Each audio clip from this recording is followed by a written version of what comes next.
ইসরায়েলের বুকে আঘাত হানল ইয়েমেন থেকে তেড়ে আসা শক্তিশালী হাইপারসোনিক ক্ষেপণাস্ত্র। মুহূর্তেই লন্ডভন্ড তেল আবিবের বেন গুরিয়ান বিমানবন্দরের একাংশ। এক মিসাইলের আঘাতেই সৃষ্টি হল ২৫ মিটার গভীর গর্তের। আরও একবার চরম ব্যর্থতার পরিচয় দিল ইসরায়েল মার্কিন প্রতিরক্ষা ব্যবস্থা। রোববার টাইমস অফ ইসরায়েল তাদের প্রকাশিত এক প্রতিবেদনে জানায়, হুতি বিদ্রোহীদের ছোড়া সেই ক্ষেপণাস্ত্রটি বিমানবন্দরের তৃতীয় টার্মিনাল থেকে মাত্র ৭৫ মিটার দূরে গিয়ে আঘাত হানে। এ ঘটনায় টার্মিনাল ভবনে থাকা যাত্রীদের মধ্যে আতঙ্ক ছড়িয়ে পড়ে। বিমানবন্দরে কমপক্ষে ৪ জন আহত হয়েছেন এবং ২ জন বাংকারে আশ্রয় নিতে গিয়ে আহত হয়েছেন। এই হামলার পর ইসরায়েলে একের পর এক ফ্লাইট চলাচল স্থগিতের ঘোষণা দিয়েছে বিশ্বের বিভিন্ন দেশের বিমান সংস্থা। ইসরায়েলের শক্তিশালী আয়রন ডোম প্রতিরক্ষা ব্যবস্থা থাকতেও কিভাবে এই ক্ষেপণাস্ত্র সংবেদনশীল স্থানে আঘাত এনেছে তা নিয়ে শুরু হয়েছে নানা সমালোচনা। ইসরায়েলের চতুর্দিকে আকাশকে রক্ষা করতে ৪ ধরনের প্রতিরক্ষা ব্যবস্থা মজুদ রয়েছে। ইসরায়েলের আয়রন ডোম, ডেভিড স্লিং এবং অ্যারো ছাড়াও রয়েছে যুক্তরাষ্ট্রের প্রতিরক্ষা প্রযুক্তি থাড। তবে এই হামলা মোকাবিলা করতে ইসরায়েল ও যুক্তরাষ্ট্রের সর্বাধুনিক শক্তিশালী প্রতিরক্ষা ব্যবস্থাও সম্পূর্ণ ব্যর্থ।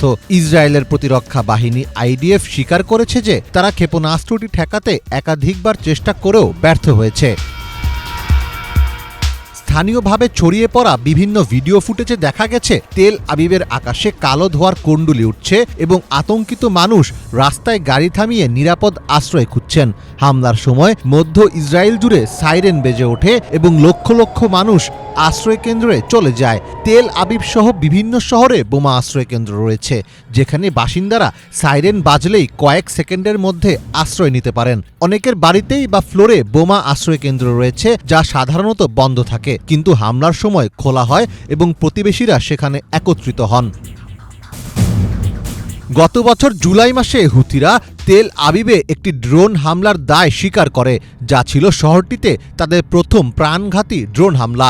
গত ডিসেম্বরেও তাদের একটি ক্ষেপণাস্ত্র তেল আবিবে আঘাত হানে। সেই হামলায় অন্তত ডজন খানেক মানুষ আহত হয়। সংবাদ মাধ্যম CNN জানিয়েছে, হুতি দমন অভিযান চালাতে মাত্র ৩ সপ্তাহেই যুক্তরাষ্ট্রের খরচ $১ বিলিয়ন কাছাকাছি পৌঁছেছে। তবু এত কিছুর পরেও ব্যালিস্টিক ক্ষেপণাস্ত্র ঠেকাতে ব্যর্থ হচ্ছে তারা। বিশ্লেষকরা বলছেন, একটি অপেক্ষাকৃত দুর্বল গোষ্ঠীর হামলা যদি ইসরায়েলের গুরুত্বপূর্ণ স্থাপনায় পৌঁছে যায়, তাহলে এটি শুধু প্রযুক্তিগত ব্যর্থতা নয়, বরং গোটা আঞ্চলিক নিরাপত্তা কাঠামোকেই প্রশ্নবিদ্ধ করে। ফলে এই ঘটনাকে মধ্যপ্রাচ্যে চলমান উত্তেজনার মধ্যে এক টার্নিং পয়েন্ট বলেই মনে করছেন পর্যবেক্ষকেরা। মীর ফজলে রাব্বি, বাংলা ভিশন।